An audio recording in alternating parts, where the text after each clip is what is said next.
তার তো already Telegram গ্রুপে লাইভ চলে যে শর্টস 60K, তার রেট হচ্ছে 60,000। এটা টেলিগ্রাম গ্রুপে লাইভ চলতেছে।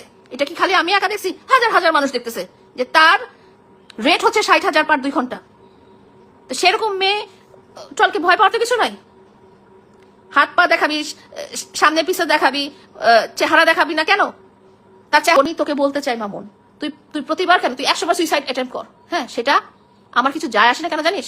হয়তো তুই বাড়ি চাচ্ছিস, তোকে বাড়ি দিচ্ছে না। হয়তো তুই টাকা চাচ্ছিস, তোকে টাকা দিচ্ছে না। আর তোর ওয়াইফ, তাকে দুনিয়া সবাই চিনে। ওই যে বললাম না, তার রেট হচ্ছে 2 ঘন্টায় 60,000 টাকা। টেলিগ্রাম গ্রুপে লাইভ, আমি নিজের চোখে দেখছি।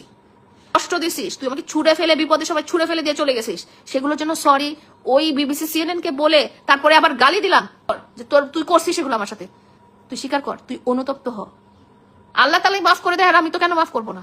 আমি তো সাধারণ মানুষ। মানুষ খুন করে এসে আল্লাহ তাআলার কাছে মাফ চাইলে আল্লাহ তাআলা মাফ করে দেয়, আর আমি তো সাধারণ মানুষ। বাট সরিটা সরি হইতে হবে। তোর বউ আজকে রাস্তার প্রস্টিটিউট, বা তুই আজকে রাস্তার প্রস্টিটিউট, তোরা যদি রিয়েলি হাজবেন্ড ওয়াইফ হইস, তাহলে আমি কে? আমি তো পাস্ট। আমি গেছি তোদের সংসারে। আমি আজকে দাঁড়ায় শেষবারের মতো বলে দিচ্ছি, আমাকে, আমার পরিবারকে, আমার সন্তানদেরকে গালাগালি করে আর কোনো লাইভ করা হোক, তোর নাম, আমার কোনো পরিবারের কারো নাম নিয়ে তুই লাইভ করছিস, আমি সত্যি সত্যি সিরিয়াসলি নিব সেই জিনিসটা। এবং আমি সিরিয়াসলি নিব মানে আমি সিরিয়াসলি নিব। তোর সংসার তুই সামলা, তুই মর, তুই বাঁচ, তুই যা ইচ্ছা তাই কর। তুই আর তোর বউকে বলি, মানুষের চোখের পানিতে যে সংসার, সেই সংসার কোনোদিন সংসার না। যে মেয়ের 5টা বিয়ে টিকে নাই, সেই মেয়ের তোর সাথে বিয়ে কেমন করে টিকবে? তারপরে মামুন তোকে বলি, আমি জানি, তুই জানিস, সারা দুনিয়া জানে তুই আমাকে ভালোবাসছিস। যদি ভালো নাও বাসিস, একটা মানুষ হিসেবে তোর কাছে রিকোয়েস্ট করি, তুই আমাকে আর কষ্ট দিস না, আমাকে আর ছোট করিস না, আমাকে এমন কোনো সিচুয়েশনে ফেলিস না যে আমি খাইতে বসে আমার চোখ দিয়ে পানি বের হোক। মানুষের সবকিছুর একটা সহ্যের সীমা আছে। তোমার নামে এতগুলো মামলা, এটা কি তোমার স্ত্রী না জেনে আসছে?